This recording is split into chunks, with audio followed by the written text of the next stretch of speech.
Merhaba, hiç merak ettiniz mi? Eski inançlar, eski tanrılar gerçekten tamamen yok olur mu? Yoksa kılık değiştirip aramızda yaşamaya devam mı ederler?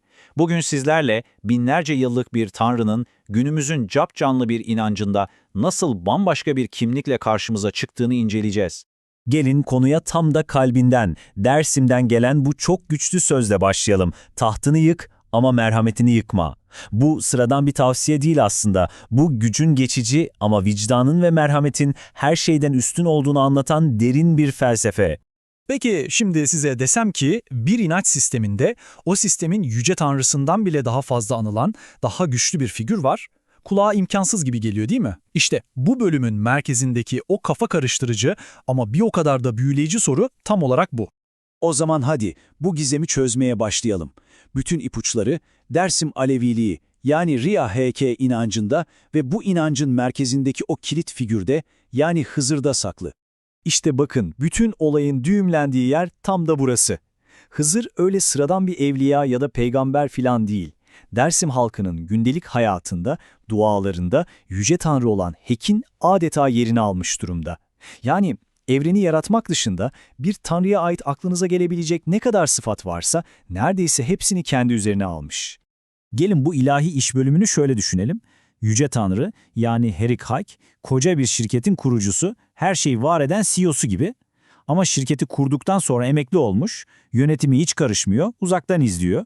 Hızır ise o sahadaki genel müdür. Dünyanın bütün işlerini o yönetiyor. Her an aktif, insanların dertleriyle, dualarıyla bizzat ilgilenen ta kendisi. İyi de Hızır'ı bu kadar güçlü yapan ne? Onu nasıl oluyor da bu tanrısal konuma yükseltiyor? İşte bu sorunun cevabı bölgeye özgü çok ama çok kilit bir kavramda yatıyor. Backed. Sakın ha bu Bext kelimesini basit bir şans, kader ya da talih diye düşünmeyin. Çok daha ötesinde bir anlamı var. Bext, dara düşenin, çaresiz kalanın sığındığı o ilahi merhametin adıdır. Affetmektir, koruyup kollamaktır. Ve Hızır'ın o tanrısal statüsünü anlamak istiyorsak, işte bu kavramla olan bağını çözmemiz gerekiyor.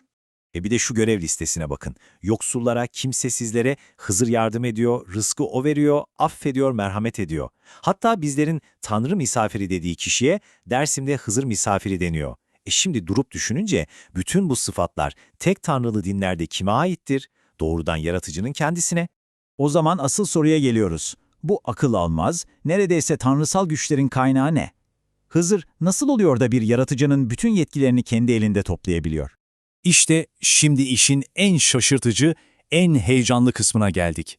Cevap bugünün inançlarında değil, çok ama çok daha eski, binlerce yıllık bir dinde gizli. Zerdüştlülükte. Çünkü Zerdüştlülüğe baktığımızda ne görelim? Neredeyse tıpatıp aynı görev dağılımı. En tepede her şeyin yaratıcısı olan Ahura Mazda var.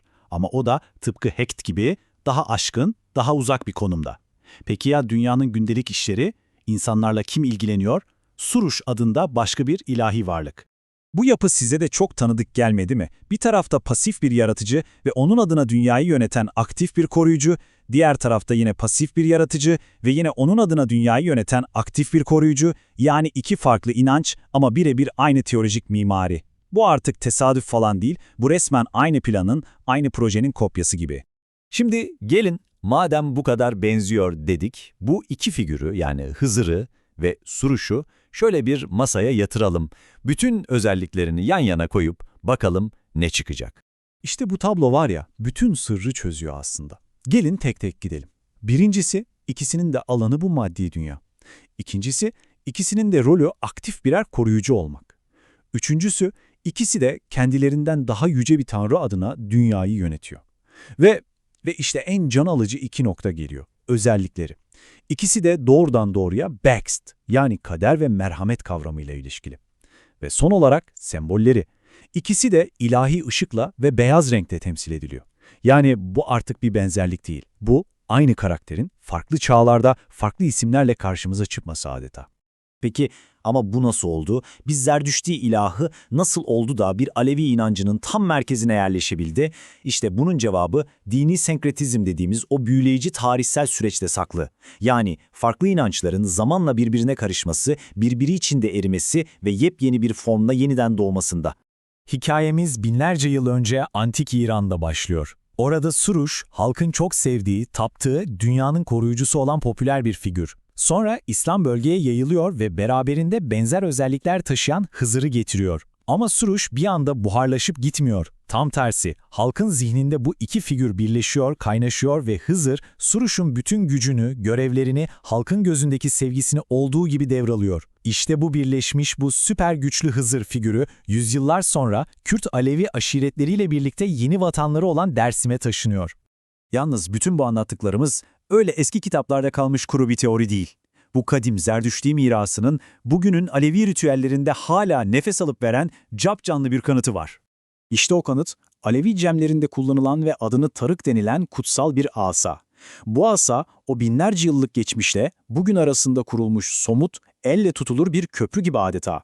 Bakın bu bağlantının inanılmazlığına. Çok eski Zerdüştü ritüellerinde rahipler hakikati temsil eden ve yalana karşı savaşı simgeleyen kutsal bir silah tutarlarmış.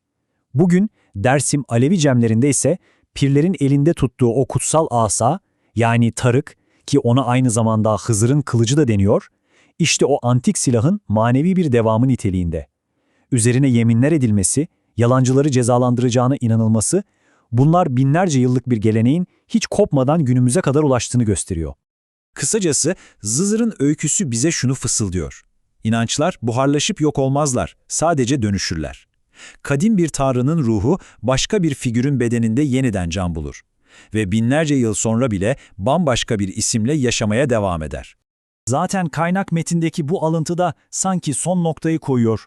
Hızır, o kadim Zerdüştü atasından devraldığı o büyük mirasla bugün Dersim Aleviliğinin temel taşı, en merkezi referans noktası haline gelmiş durumda.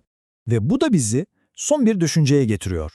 Bugün hayatımızın bir parçası olan inançların, her gün yaptığımız ritüellerin içinde, farkında bile olmadan yaşattığımız, daha kaç tane ölü sandığımız dinin ruhu gizli?